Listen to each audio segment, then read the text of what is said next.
Good evening, everyone. I hope you guys are enjoying your Labor Day weekend. I'm here at St. Paul Church again with our second virtual event. This virtual event revolves around mental health. So today's video I'll be sitting down and talking to a mental health practitioner about what is mental health, and just having a discussion about it, and also the lack of resources here in the neighborhood regarding it. And I'll also be, towards the end, I'll be also having a brief conversation with Father Mike and just seeing how, your spiritual health and mental health, how it all ties in together. And also for the people that didn't get a chance to sign up for a gift package for this virtual event, there's still some spots available. So if you go on the post and click on the link, you just fill out the link and you'll be able to come pick up your gift package, which is like a board game and just some stuff for the little ones. And the board game is just to emphasize how important it is for the family to spend time together, and how important that is, in regards to your mental health. So without further ado, I hope you guys enjoy it. Again, this is a Shine Youth Group, Gads Hill collaboration, Playstreets 2020. So without further ado, here's the video. I hope you guys enjoy it. Hey, so welcome everybody. I'm here today with Maki Camacho. She's a mental health practitioner. Is that right? Yep. Yeah, you got it right. So we're here today because we want to discuss, mental health. We want to bring some awareness to it. We both know firsthand like how it affects people in the community of all ages, all races, and we think like there just needs to be a little bit more awareness brought to it, because I think in this community in Pilsen, I see firsthand that it's like really underserved when it comes to mental health. And I know from what I see, the mental health issues lead to a lot of other issues. Whether it's violence, school, our relationship problems. So, so let's get into it, Maki. So just tell us exactly like a little bit about your background, what it is that you do, and just a little bit about yourself. Okay, good. So thank you, Dre. A little bit of my background. I began going into mental health actually probably 2010, and I just had a huge passion for social justice. And I was back in Houston, and so I had just finished undergrad, and I said, man, I want to serve, I want to work, but nobody was giving me any experience because I had no experience. I just had the heart for it. So I just began volunteering for human trafficking survivors. Oh, wow. And then through volunteering, I was making money on the side by tutoring Spanish speakers and teaching them English. So I was getting that money, but I was volunteering at the same time. And so with that, connections happened, and then I just ended up working in Houston with teens that had really strong trauma and crisis. And so from there, one thing led to another, and it was actually, I'll definitely will always give credit to those kids I had the blessing to work with, because through them, I told myself, I need to go and get myself educated in the mental health field. I need to go. And so I decided to go into social work, got my master's. And that was a huge deal for us as an immigrant family. That was a huge deal. And so after that, graduated 2016 and then moved around to Oakland, California. Now I'm here in Chicago. And now we're, living 2020 and apart even before 2020. One of the things that I've seen across every city and within our communities is that trauma is real. And sometimes we say you got to be tough, you got to be strong, just do it, that's just part of life. But violence is not normal. Broken relationships and all the hurt and all the pain and living with that's going to poison something inside of you. And we make it normal, like that's just how life is. But I don't think that's just how life is. I just think we got to come together and say, okay, how do we heal together? Because our people are hurting together and individually. So that's just a little bit of my journey. And so now I'm here, met you. Would have never thought I'd be sitting here today, but God is good. So yeah. No, and it's funny because when we met, I was transitioning to this position where I'm at now, like the director of youth outreach here at St. Paul, leaving another nonprofit. And I knew I had like a tall task ahead of me, right? Because we're really kind of underfunded, trying to work with just the youth in the community. And just seeing firsthand what trauma is, right? Right. And not even knowing that, like, I've been dealing with trauma myself, trauma myself. I mean, trauma does bring a lot of drama, so I think you can say that. Right, because Yeah. you know it's something that was never talked about growing up. It isn't. So a lot of people that know a little bit about my background, you know, I had to like, you know, I made some like really bad life choices early in life, and that you know, I ended up going to prison for. And when I was released and I came back home, I was having like anxiety attacks, but I didn't even know what it was. Like I didn't know what was happening. I just knew like my body felt like shutting down, felt like the end of the world, and I didn't know how to stop it. Like I would dread like the nighttime because that's when it would get even worse. Yeah. So this is like a mental health issue, and I didn't know who to talk to. I even went to my counselor at the time that they had in the halfway house, and I told her like I need to talk to somebody because I'm not feeling good. Like I'm just having like really bad issues, like mentally. I don't know what's going on. I've never felt like this before, not this bad, right? And she put in the request, and they denied me. They denied me because they said I've never had a history of mental health. It's not in my record. It's not in my background. And I was just like, so what do I need to do? Like, do I need to go somewhere and just act crazy and like maybe even hurt somebody for you to like get me some help? So that right there just was like a firsthand experience of how underserved mental health is, just, you know, in its whole. And eventually, you know, I once I got like insurance through my job or whatever, I started seeing like a counselor. And after talking and having a few sessions with them, like I realized like I got like PTSD. Yeah. I have anxiety. Yeah. And when he told me what anxiety was, I'm like, man, I've had that my whole life and then never knew it. But now that I'm aware of it, when I do start having those type of like feelings, I know like I got tools now to like get through it. Whereas before it's like I didn't know what to do. So now when I look at a lot of the young people that I work with, I can see that they're dealing with similar issues. You know, the way they shut down, the way they put their guard up. And sometimes I feel bad because I want to help, but I don't know how.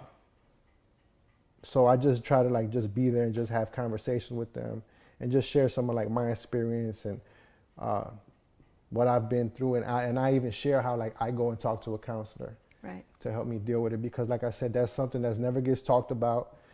You know, in the neighborhood, you got to be like a tough guy all the time. Yeah. So I tell people all the time, it's like if you're depressed, it's something you don't tell your friend, hey bro, you know, I've been depressed, you know, I've been feeling depressed lately. They're gonna look at you like, man, you ain't trying to hear that stuff, you know what I'm saying? Like, get out of here with that.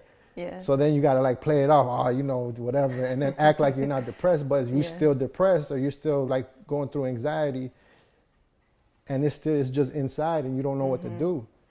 So it just starts building up, and I can see like how these youngsters, I can see like in their eyes, like they're like ready to kind of like explode almost. Yeah. So maybe you can share like some stuff that you've dealt with, or what are the biggest challenges that you see dealing with the young people in the community, because I know there were some youngsters that I was having them come and talk to you. Yeah. And as soon as like they ask like what it's about, because like I said, I can see they're going through some stuff. Yeah. Yeah. So so these youngsters that I that I was trying to like talk into come and seeing you, so you can talk with them and just like how I have some tools now to deal with some of the stuff that I'm going through. Maybe you can do the same for them, but as soon as they found out like what it was, a lot of them kind of like pushed back or almost were like reclusive to participate, because like again, it's almost like there's like a bad stigma around mental 100%, health. Yeah. So could you just talk about like how you deal with people like that, and what like maybe some ways that have been like successful for you where you have making that breakthrough? Absolutely. I mean, that's a lot, but definitely, I really appreciate it with what you just shared, because sometimes we say, like, sometimes, you know, the system is backwards. We say, well, okay, let's give all this help, but you had to have these requirements to get the help. And if you don't have a background of something hurting you, or if you're not so, like, outrageous about it, then nah, this is not for you. But see, with mental health, it's all the mind. There's so many things hidden in the mind that sometimes we can't prove, but we know that something is off inside of us. And so how do we prove that? That's one of the challenges, that looking at how the system works, and then working with young people, with mothers, with families, with people that are undocumented, you know what I'm saying? Like, especially with minorities, is to say, okay, here are the resources, but you need to show me. But then if I show you, you're going to box me. So there's no trust. And that's one of the biggest things that I see in the field, is just there's a lack of trust with coming in, talking to somebody, but what are you going to box me into? Because I've already been boxed my whole life. If I'm not seen as like somebody who is, you know, quote unquote violent, dangerous, you know, so many little kids at school, man, he bipolar, he got ADHD, she's just depressed, and they just get boxed since they're little.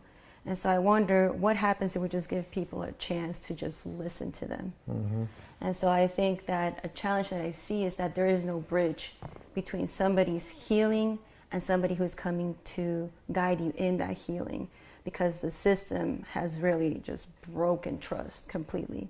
If it's not insurance, then it's a stigma. If it's not the stigma, then you need to have a diagnosis. If you don't have no background, then so many things. And so I see myself as kind of the system. We're going to find the loopholes. We're going to fight that. But first and foremost, I just want to hear your story. So that's how the way I've learned throughout just meeting so many people is people just want to be seen and loved. Like, I see you, I see Dre, and then I see Dre. You know what I'm saying? Right. And then it's different. It's kind of putting a new set of lenses on. Right. And it's not just about, ooh, you know, how does your mind work? And all, like what we see in movies, like lay down on a couch and then a notepad is just saying, I want to get to know you before I even know your trauma. I want to get to know you. Then you can share with me, maybe it's trauma. And trauma, you know, let's keep it clear. Sometimes we throw the word trauma around so much, or depression and anxiety. Trauma is just when there's something in your life broke something in your soul and it hit you. And now it's like, okay, let's put the pieces back together. I'm not going to tell you what to do because I don't know your story, but we're coming in this together and we're going to find some stuff out. We're going to dig some treasures out. So back to saying, okay, now I see Dre, then you share with me what you want to share. Right. And in that, if I see anything, I'm going to bring it to the table. If you see anything, you're going to bring it to the table. And I always say to every single person that I get the chance to meet is, hey, I'm going to push you sometimes, but I'll warn you before I push you, because this is an area of growth. Right. If we approach mental health, emotional health through relationship, that's just, we're winning already. Right. Because in relationship, then we can gain some trust. And if I always put myself like, oh, I'm the professional, no, I'm learning as much as you, because I know nothing about you except what I read on a piece of paper. But as much as you're learning about me. So I always say the ways to come in and establish trust, stay humble because I'm learning, and then stay honest, and then stay and be respectful. Our communities have been hurt deeply, and we don't talk about it because there's pain, and then we numb it. When it wakes up, we see what happens when it wakes up. And so how do we come together and say, this is waking up, but you're hurt, man, I can relate to that.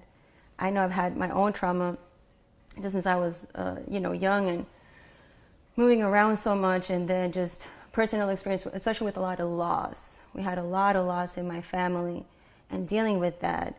And then what you witness, not only do you have trauma, but then you have secondary trauma. Back in Houston, working and going into certain homes and seeing things that you're like, this is just movie stuff. Right. Here in Chicago, the stories that we hear, the things that we see in our communities, I quickly learned that movie stuff is not movie stuff. Real life is a lot stronger than movie stuff. Right. Right? But we have a calling to serve each other and love each other. And so we just show up. But yeah, go ahead. Yeah, no, and like doing youth outreach, and sometimes working with not only gang-involved youth, but just youth that have been through a lot of stuff already in their life. They're so young and they've already been through so much. Right. It kind of like takes a lot out of you, because you, when you care and you hear those stories, how do you say, like, you're pouring into them as much as you can, and then you leave empty because you're trying to give everything that's inside of you that's caring to them to try to help them cope, and then it kind of leaves you kind of like just going home, just feeling like you're on empty. Yeah. And it's an interesting point that you made, like when you said like, I see you, but now I really see you. Yeah. Because sometimes when you first meet these little youngsters out here, they're like, I'm a little pistol starter off such and such block, you know? Yeah. And that's what it is. That's how you carry that introduction, that relationship. But once, like you said, once that trust starts getting built, okay, that's not, now I'm seeing like Jose or Juan or Miguel or whoever it is that I'm working with. And that's like, now I'm seeing the real you, because you're letting me see that. Exactly. Because you're not dumb. You're really smart. Yeah. And now you trust me, so you're letting me in. And I respect that 1,000%. And like you said, a lot of times where I see that people kind of go wrong is like they come in there with that, even sometimes I don't even know that they know they're doing it, but they come in with that aura of like, I'm the professional here, let me see what's wrong with you. Yeah. And you're looking at like these kids are not, they're sharp, man. Like the stuff they got to deal with and the stuff that they got to go through to like just to stay alive out here on these streets, that takes a lot of intelligence, a lot of instinct. So they pick that up as soon as you walk in the room with them. Yeah. So they could sniff that like BS, right? Oh, and so they're already like, you're already losing and you don't even know it as the so-called professional, right? So I know that there's so much need out here, and sometimes when they do open up and they start letting you in and they start sharing with you everything that they're going through, it's like sometimes like an overwhelming feeling because you're like, whoa, how do I help? And what I don't want to do, I don't want to say the wrong thing and make you go back into that defensive mode where you're like shutting me out. So sometimes, like you said, the best thing that I do, and I don't, and sometimes I feel guilty because I wish I could do more, but sometimes all I'll do is just sit there and listen. Right. And I won't even reply. Right. Because they'll just keep going, and I'm just hearing, and at the end of the conversation, I was just like, man, you know, I'm just here for you. If you need anything, I know I can't do much for you, but whatever I'm capable of doing, like, it's done, you know? Yeah. But then when you have that type of situation times 20, and it's just you, and I'm not a unique situation. There's other street outreach workers out here that go through the same thing. You know, you're dealing with the same issue, but like you're coming from a different angle. Yeah.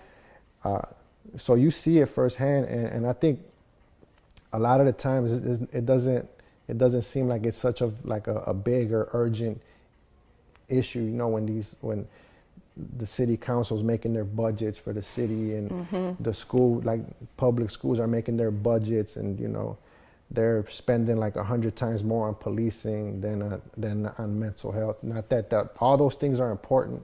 All those issues are important. They deserve funding for all of those things. But like, you'll be surprised, in my opinion, like if you focus more attention and more funding on this issue, it'll help with a lot of other issues, because this is like underlying for a bunch of stuff, you know.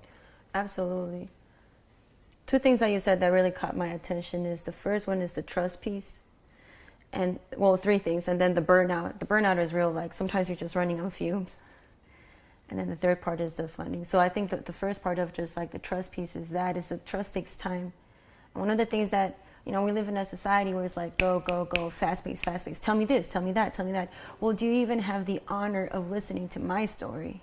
No, you don't. Because you just want to get the work done. But I'm not a project. You know, we're dealing with human hearts and minds. No, people are not projects. They're people. And so when you come, it's just like, okay, let's partner up. And that could be, you know, I've had people that like, okay, yeah, let's do it. Some I just don't meet, because it's like, I'm going to do it, but I'm not, but I don't think so. But maybe, and I'm just going to retreat. Okay, that's fine. If I see them 3 times, if I see somebody for months, or maybe somebody for years, whoever it is, all I know is that what we're doing is just planting a seed, right. watering the soil.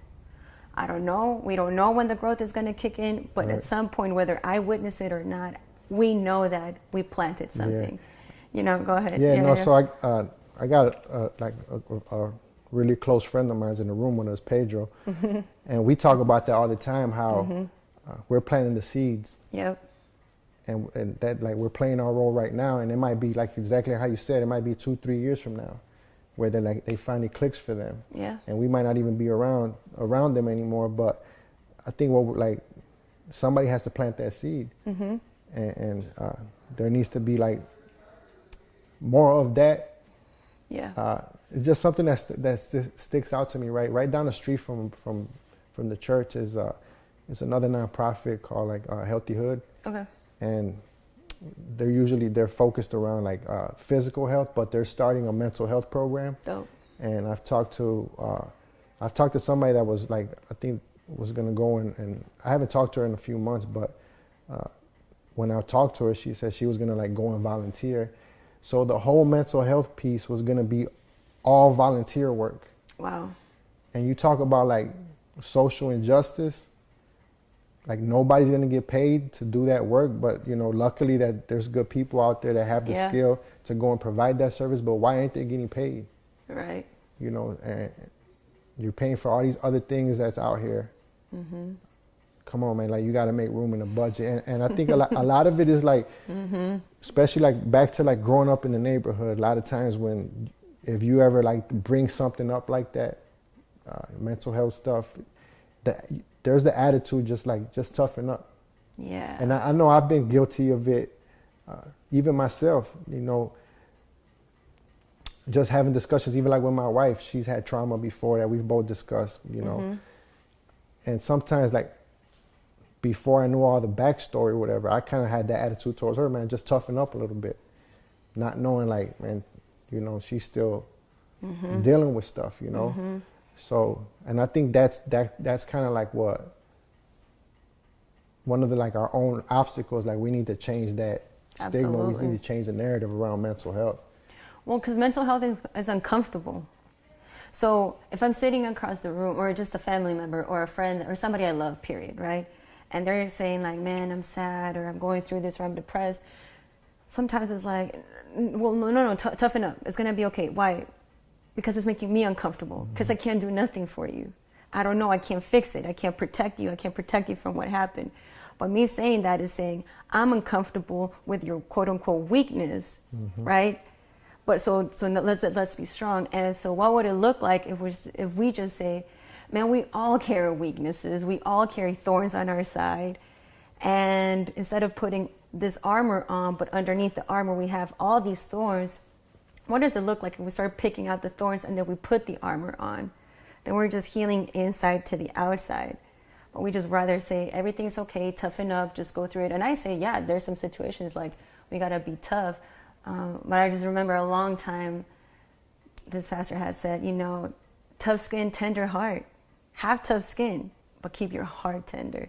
But what we're trying to do is it's just backwards. Is like tough heart, tough skin, be tough. Is not happening if you're a woman or whoever, or even a guy. Like, you're too emotional. That's not, why are you crying? Why do you have anxiety? So it's to say, once again, do I see you and I see your story? Great leaders were leaders that were vulnerable, but even in their vulnerability, they were courageous. And I think that's we say mental health, but it's just like with the mind, with the feeling, with the heart. The heart is vulnerable. If you hit me in the heart, I'm gonna die. But the heart is covered by a rib cage. So let's say like my heart is there, but there's a covering. So now I have to repair my heart, and I need to see what's covering my heart. I need to look at if there are any cracks in my heart, if there are any cracks in my rib cage. What we do in our communities is that we paint over the cracks. We say the house is perfect, but there's cracks in the house. And so what we do as people, serving other people is, let's look at the cracks. It gets uncomfortable, but we're going to start little by little. Right. You know what I'm saying? So if you just have a feeling that, man, something is off inside of me, start with that. Just start with that and then explore it. And know that a mentor of mine once said, we call people, or especially youth, high risk. And he said, I'm going to call them now high promise. And I love how he flipped that. He's like, they're not high risk, they're high promise. Because you think, oh, right. No, high risk, high potential. High potential, high promise. And right, what society puts to the side and sees as like, these communities are bad, these neighborhoods are bad, these people are bad, you know, they do this, they do that. They see the bad, but we see the good. Like these communities have treasures. These communities are rich in culture. Yeah, high risk, but that means that they're high promise, high potential because they are resilient, period. You know, and so when we partner with the promises that people carry inside, then I can start seeing you. Even if it's just for a momentary time, I can start seeing you. So hopefully that makes sense. Yeah. No, I like what you said too about like sometimes people don't want to talk about it because it makes them uncomfortable even when it's not their trauma. Yeah. So people don't like getting messy. No. They want everything nice and clean. And yeah. So I've even talked about this with like other community leaders, how introducing like young people to the workforce, but with certain partners that understand that it might be a little messy because, you know, you got somebody that's dealt with unusually high amount of trauma already, and you're expecting them to like function like somebody who hasn't been through that. So just knowing that and just being okay with, you know, just handling every individual like differently based on, you know, what you know about them already. So this summer I was fortunate to partner with the workforce training organization. So they gave me some like jobs for the summer, some job slots. And so I'm working with these youngsters and I'm already knowing that, okay, he's going to come late. We're going to have a discussion about it. Like, I'm not cool with it, but I'm not going to get rid of him because he was late, you know. I'm not going to get and the language sometimes, you know, like, hey, bro, like, that's not appropriate. But I'm not going to get rid of him. Like, I'm building with them, but I'm knowing that they're coming into sometimes a whole different environment. It's the first time they've ever worked.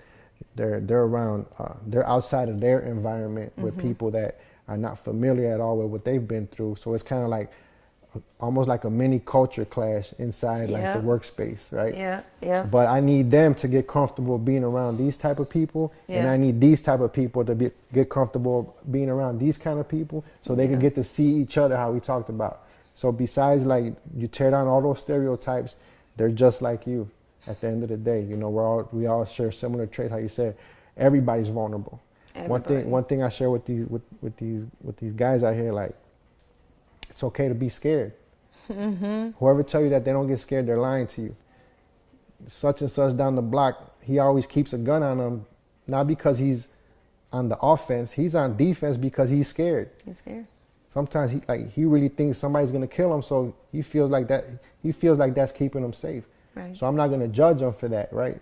We're gonna have a conversation, maybe like, what can we do so you don't feel that way? Maybe like, are you putting yourself in positions to make you feel like that? Maybe you need to start changing where you're hanging out at, the people you're around. Maybe that's why. But I'm not going to be like, oh, you know, you're a bad person because you're doing that. Like, I understand how scared you are. I'm not gonna come at you like that. But in my mind, I'm already knowing, like, because I know how scared I used to be, and I felt like I needed to have that because if somebody comes and is trying to like hurt me, I got to protect myself. So the same reason the police have guns, you know, they're scared. They got to work in some dangerous situations. So imagine them not being able to carry a gun. I'd be scared. So it's like, it's okay to be scared. It's okay to be vulnerable. Doesn't make you a weak person. So that's a big message that that I like to share with them, you know, just so if they ever feel scared, they don't feel like they're weak or whatever. That just opens up the door to other bigger conversations. Absolutely. And that there's so much strength and power in knowing this is who I am. And being authentic, like, this scares the crap out of me. And saying, well, actually, I'm not really scared of this. And facing yourself, see, working or healing yourself, that's not for the faint-hearted. That's one of the most courageous things we'll ever do, is face ourselves, because we get to see the good, the bad, the ugly, right? And then bringing somebody into that, I mean, that's something I even struggle with sometimes. It's like, I don't know. Now, it's also being wise. I'm not going to bring everybody into that. I'm going to choose who can see that.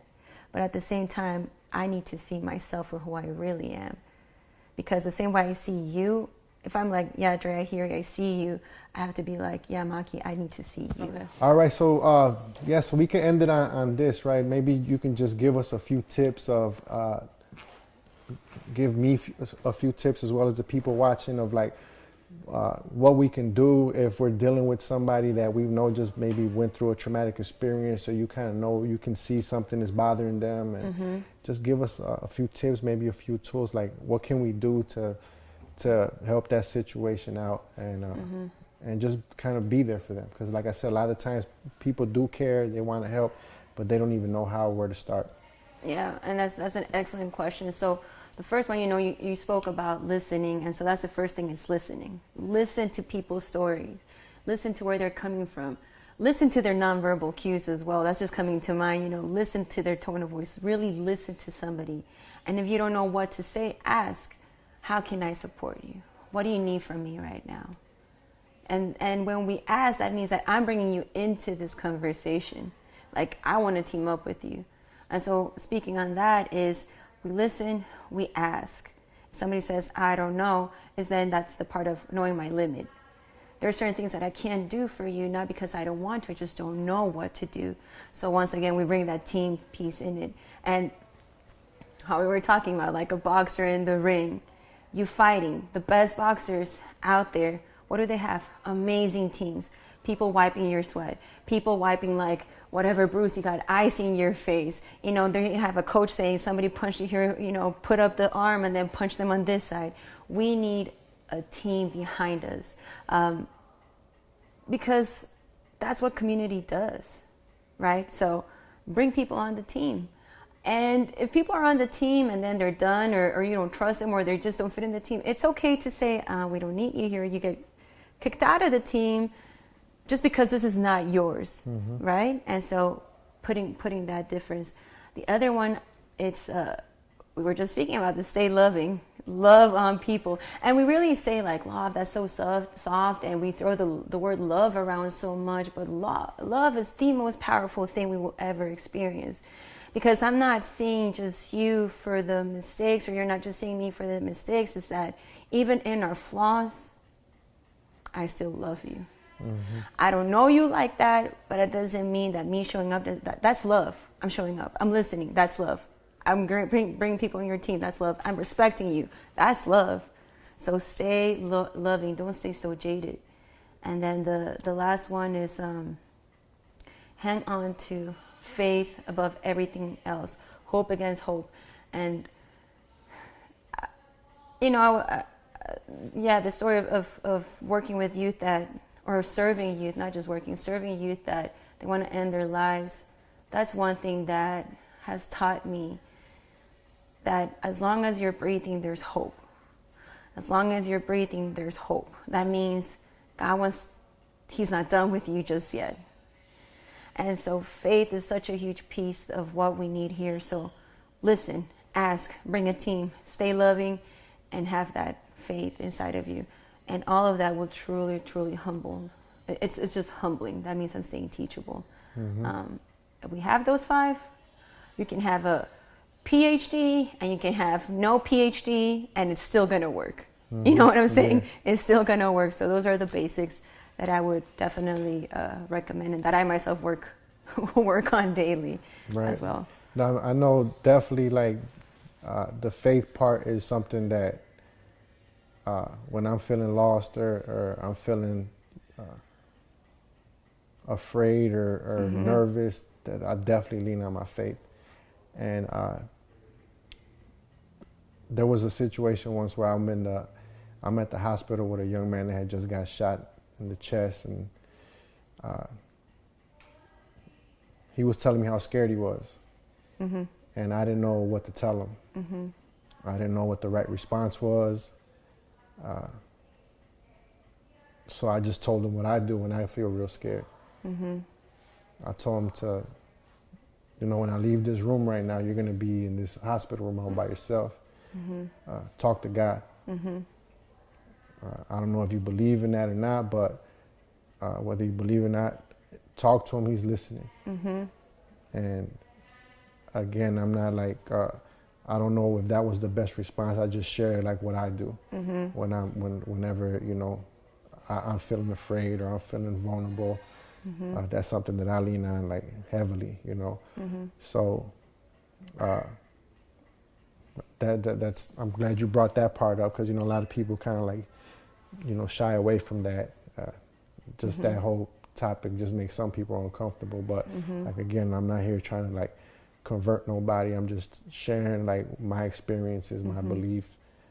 And like you said, again, at the end of the day, if they receive it and there's something positive, there's nothing wrong with just following up with that. And, you know, some people that might want to like not even hear that at all, and that's fine as well too. Like you said, you got to respect that. So yeah, I mean, you brought up some really good points. I'm glad you shared that with us. And again, just thanks again, man. Thanks for coming through. Thanks for getting in front of this camera with me. I know this is like not a lot of people. This is out of their comfort zone. And there's a lot of like wise people that I wish would like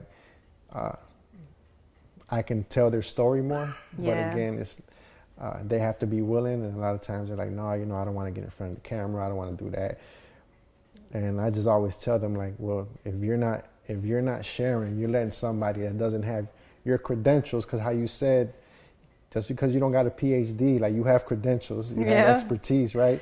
Yeah. You have, I'm gonna tell them, like, you don't even know, but you're like an expert in certain areas, and I wish people could like share that, and it'd be more powerful, like if you shared that with them instead of me just being the middleman and telling your story. Yeah. But you know, so again, thanks for coming. Like I said, ever since I met you, you've been really, really resourceful. The way we met is because I know I needed more help. I needed a stronger team to deal with some of the youth that I was working with, and you came through. And so yeah, thanks for coming. No, thank you, Dre. And just honestly, what you just said is that bringing people and then being shy or like scared, and is to say, man, we have a platform to talk now. You brought that platform. And so when we have a platform, we can build on that. That takes leadership, you know. And so when I'm like, man, Dre is doing something big and he has a team behind him, and you just can tell, like, it's not a coincidence that this is happening. This is a God moment, not just like, well, Dre just came up with it, right? And so it's say, jump on the platform, not because it's just a platform, it's because your voice is important. Right. And to, you know, every youth, every person who's listening right now, is just understand that your voice is important. That whatever has happened, your voice is important. So go and get your healing, because there's promise in that. I feel just saying that so strongly. There's promise in that, because at the end of the day, you're breathing. That means God is saying, I need to use you. Right. Yep. I need to use you, not just for today, but for legacy. I need to use you. And so thank you, because to me, I'm super humbled every single time an opportunity like this comes up. And then also just meeting people that you can just speak same language is refreshing as well. Right. So full of gratitude, and just know that this is going to do something. I don't know what, but it's the beginning of something. But just thank you for being that. No, thank you. Pillar, thank you. I tell my brother Pedro, which is like, he's part of my team, and you know, like my wife, her family's become a part of my team, and just the people here that I work with, they become part of my team, because sometimes you need, like you say, you need that team to lean on, and yeah, so I think that's like really, really important, and so I just hope people receive this well, and I hope so. And like I said, I just this is kind of sort of like a platform. It and is. It's sometimes it's uncomfortable for me to get in front of the camera, and but it's like, okay, I'm tired of other people telling our story. Yes. So like, you know what, even if I'm not gonna tell, I work with one of my coworkers, Donna. One of her favorite sayings that like I stole it from her and I use it all the time. She says like, progress is better than perfection. Just like start doing it. You know, it doesn't have to be perfect, just start doing it. So this is what this is. So again, by no means am I trying to come off like I'm an expert, but I know when it came to mental health, I definitely wanted to get you involved. Appreciate that. Not only because you're knowledgeable and you have like the background in it, but you care. Yeah. And me and Pedro always talk about this. It's hard to find people that care. Because a lot of times they're just around, it's just a job, like they're here because they got to pay their bills or whatever. But you can tell when you meet somebody else that you care. And like you said, it is refreshing to know that you're not in this by yourself. There's other people out here that are striving towards the same thing. Absolutely. So again, thank you so much. Thank you, and Dre. we'll be seeing each other. We're still out here in the community working. Absolutely. Absolutely. All right. Thank you so Peace. much. Thank you. That was good. So I'm here with Father Mike here at St. Paul Church. Father Mike, yesterday I had a discussion with a mental health practitioner. We're discussing just mental health as a whole, and how there's a gap in the community. I think it's really underserved when it comes to mental health. And one of the things that we ended it with was she was giving me a few tips of what can I do if I'm ever dealing with somebody, and I see how can I help somebody that might be going through some grieving process or some stress or anxiety. And she gave me a few tips, but the last one that she mentioned was faith. Yeah. And so I told her at the end of the day, when I'm not sure what to say, I lean on my faith. That's what I lean on when I'm nervous, when I'm scared, when I'm afraid, when I feel lost. I get deeper into prayer and stuff like that. So who better to talk to about the faith component than, obviously, this is the world you live in. And sometimes you play the role of a mental health expert. How many people, I'm pretty sure, have came to you with stuff that they're going through in their life, and you serve as a spiritual counselor almost, right? So I just wanted to get some feedback from you as far as what do you think as far as how important spiritual health is, how it ties into mental health. Oh, it's always important, especially now with this COVID stuff. People are they're beat down, they're exhausted, and there's a lot of despair out there, a lot of profound sadness. And somebody just the other day commented to me that she just felt herself so weak. She didn't realize how weak she was, and you watch the news and it's like, oh, I can't watch the news anymore, and I can't do this, I can't do that. It's just, my brother Tom said he stopped drinking coffee, and he's kind of slowing down on his drinking. It's like, what's going on here? But really, it's keeping your mental balance is essential. You see it in the way people drive, right? People are driving like maniacs, and it's just, it's taking a toll on people, taking a toll on families, and doing things together as a family is a really important balancing thing. Always the question is, how do I get enough balance in my heart and my family, and then how do I sort of be calm and be serene and be joyful too. Right, because I know one of the things we mentioned yesterday was how a lot of people's answer to anxiety, depression is just toughen up. Yeah. And she brought up an interesting point, that she actually heard from a pastor saying how you got to have, it's important to have tough skin, but you got to keep a tender heart and just always stay caring. And I think that speaks to the balance that you're talking about. There are times where we do have to toughen up and try to grind things out. But at the end of the day, we do need to be cared for. We do also need to care for other people when if they ever reach out to us. So yeah. Yeah, I think it's important to take a breath and just kind of find some place to take a breath. If you need to go to your church, go inside and pray. You need to go talk to your minister, your priest, or somebody, go do it. Just learn how to take a breath, and we'll get through this, but it's just really, really wearing people. It really is. Yeah. Okay, all right, so thanks for talking with us today, Sure. man. I just wanted to bring awareness to this, because I think mental health issues are underlying issues to multiple other problems. Sure they are. Workforce, relationship, the violence that happens in the community, domestic violence. It's like a domino effect, Yeah. right? So if your mind's not right, your spirit ain't right, it's pretty hard to keep everything else intact. Yeah, and then people start acting really rude. Rude to people in the supermarket, the gas station. It's like, wait a minute, we shouldn't talk to each other this way, and who are we anyway? Yep. Okay, well, thanks again. Sure. Pleasure talking to you. Good talking to always. you. All Yep. right. Bye. Bye. So thank you for joining us, and I hope you guys enjoyed the video. I hope you guys were able to just gain something from it. Like I said, the purpose was just to create some type of awareness around the topic of mental health. It's something that's rarely talked about. At least growing up, it was something that we didn't really discuss, amongst the youth, right? But yeah, thank you for joining us. Again, there's still gift packages available. If you want to go back to one of our posts and just click on the link that's there, or just reach out to the church, and we'll definitely, we want to get everything, the packages that are left, we need to get them out to the community. That's what they're for. And I just want to thank everybody that helped make the video, the youngsters that helped me on the production side. I want to thank Monica and Donna from St. Paul for helping me put the gift packages together.